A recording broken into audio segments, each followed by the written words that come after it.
बेटी बेटे से कम नहीं होती। एक शहर में अनिल नाम का एक इंसान रहता था। अनिल एक कपड़ों की दुकान पर काम करता था। उसकी बहुत साल पहले शादी हो गई थी। अनिल को हमेशा से लड़का चाहिए था। लड़का वंश का कुल दीपक होता है, पिता का नाम रोशन करता है और बुढ़ापे का सहारा होता है। पर लड़की शादी करके चली जाती है, ऐसी सोच रखने वाला वह पड़ोसियों को भी यह बात बताता था। शादी के कुछ साल बाद उसे 2 लड़के हुए। बड़े बेटे का नाम करण और छोटे बेटे का नाम किशन रखा। बाद में कुछ सालों बाद उसकी पत्नी का निधन हो गया। उसके बाद उसी ने उन दोनों बेटों का ख्याल रखा। समय बीता और उसके दोनों बेटे बड़े हो गए और अब दोनों बेटे नौकरी कर रहे थे। दोनों की शादी भी हो गई। शादी होने के बाद भी वह सब एक साथ ही रहते थे। कुछ साल एक साथ खुशी में गए, लेकिन बाद में दोनों भाई एक दूसरे के साथ झगड़ा करने लगे। दोनों बहुओं में छोटी छोटी बातों पर मतभेद होने लगी। यह सब देखकर अनिल को बहुत बुरा लगता था। अब दोनों ने अलग रहने का निर्णय लिया और वह अलग हो गए। फिर पिताजी का ख्याल कौन रखेगा, ऐसा सवाल निर्माण हुआ। दोनों बेटे एक एक महीना संभालेंगे, ऐसा तय किया। अनिल एक बेटे के साथ 1 महीने के लिए रहने लगा, फिर दूसरे बेटे के पास 1 महीना। ऐसा उसका बंटवारा हुआ। पर जैसे जैसे वक्त बीतता गया, वैसे वैसे बहुओं और बेटों में अनिल को लेकर झगड़े होने लगे। दोनों बेटों के घर में झगड़े का कारण अनिल रहने लगा। यह बात अनिल को अच्छे से समझ आ गई थी। अब अनिल को पुरानी यादें याद आने लगी थी। उसने ज़िंदगी में कितनी बड़ी गलती की थी, यह उसे अब समझ में आ रही थी। पर अब इसका क्या फ़ायदा? आखिर दोनों बेटों ने पिताजी को वृद्धाश्रम भेजने का निर्णय लिया। एक दिन दोनों ही पिताजी को लेकर वृद्धाश्रम में गए। वहां जाने पर सभी औपचारिकता पूरी करके पिताजी को मिलकर वह दोनों अपने अपने घर वापस चले गए। बेटे घर जाने के बाद अनिल बहुत रोने लगा। उसके बाद वृद्धाश्रम के कई लोगों ने उसे समझाया, पर वह बहुत दुखी हो गया था। अनिल को वृद्धाश्रम में आकर 8-10 दिन हो गए थे। वह किसी से बातचीत नहीं करता था और एक पेड़ के नीचे बैठकर विचार में मग्न रहता था। वहाँ के लोग उसे पूछते थे, पर उसने किसी को भी कुछ नहीं बताया।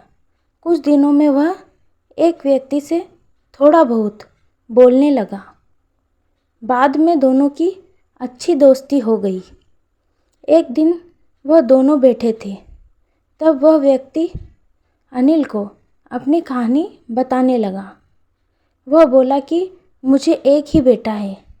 वह मेरे साथ छोटी छोटी बातों पर झगड़ा करता था। इस बात को मैं बहुत ऊब गया था। उस वजह से मैंने वृद्धाश्रम में रहने का निर्णय लिया। मुझे कभी कभी लगता था कि मुझे बेटे के साथ एक बेटी भी होती तो कितना अच्छा होता। कदाचित आज वह मेरे बुढ़ापे की लाठी बन सकती। उसका बोलना सुनकर अनिल और ज़्यादा दुखी हो गया और वह बहुत गहरे विचारों में खो गया। अनिल को दुखी अवस्था में देखकर उसके दोस्त ने पूछा, आप क्या सोच रहे हो? आपके सामने देखो, उस दिखने वाले 2 व्यक्तियों में से एक हमारे वृद्धाश्रम के मालिक हैं।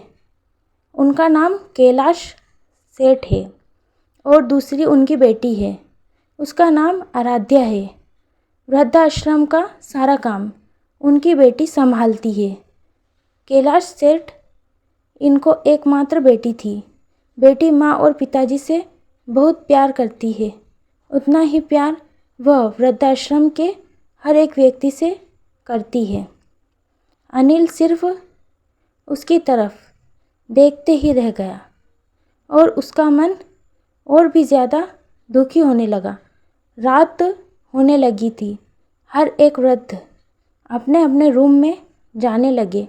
अनिल भी उसके रूम में जाता है। रात का खाना जल्दी खाकर सब लोग सो जाते हैं।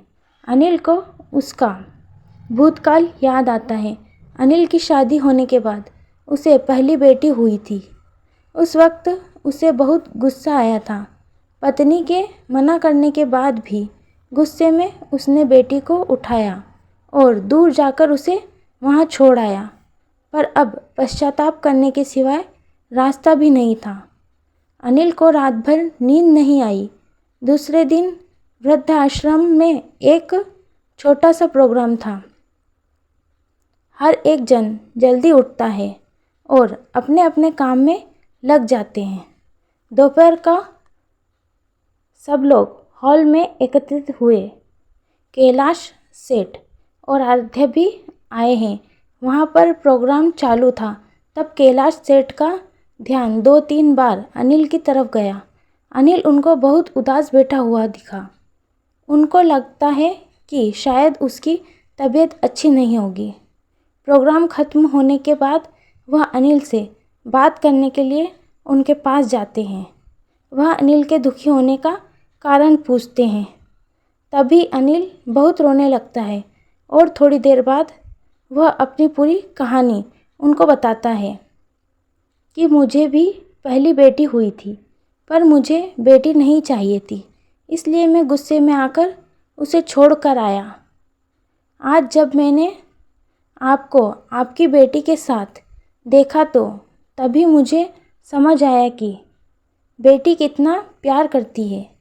मेरी बेटी भी मेरे साथ होती तो मुझे यहाँ वृद्धाश्रम में रहना नहीं पड़ता। मेरे दोनों बेटों ने मुझे दुख के सिवा कुछ भी नहीं दिया। मेरे किए हुए पापों की सज़ा आज मैं भुगत रहा हूँ।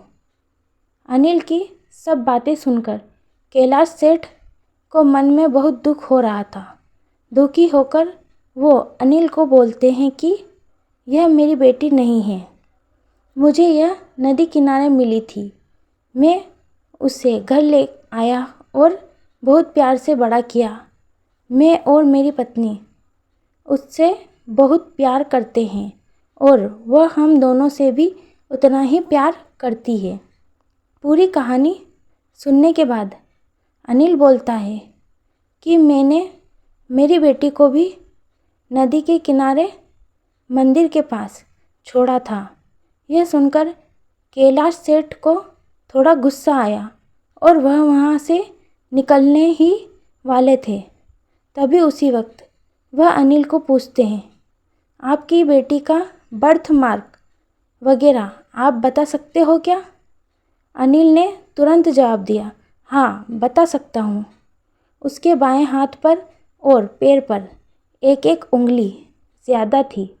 यह जवाब सुनकर कैलाश सेठ को विश्वास होता है कि आराध्या उसी की ही बेटी है। यह सब सुनकर कैलाश सेठ वहाँ से चला जाता है। उसके वहाँ से चले जाने पर आराध्या वहाँ पहुँचती है और वह अनिल को बताती है कि मैंने आप दोनों की पूरी बात सुन ली है। आपने मेरे बारे में जो भी कहा वह सुनकर मेरा मन बहुत दुखी है। एक पिता खुद की बेटी के बारे में ऐसा निर्णय ले सकते हैं, यह सुनकर मुझे बहुत बुरा लगा।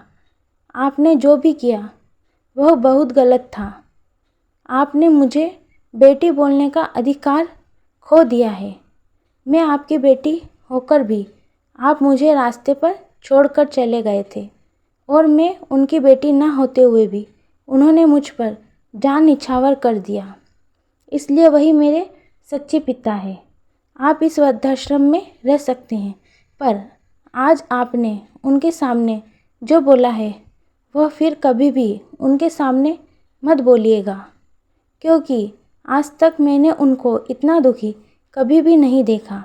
इतना बोलकर आराध्या वहाँ से चली गई।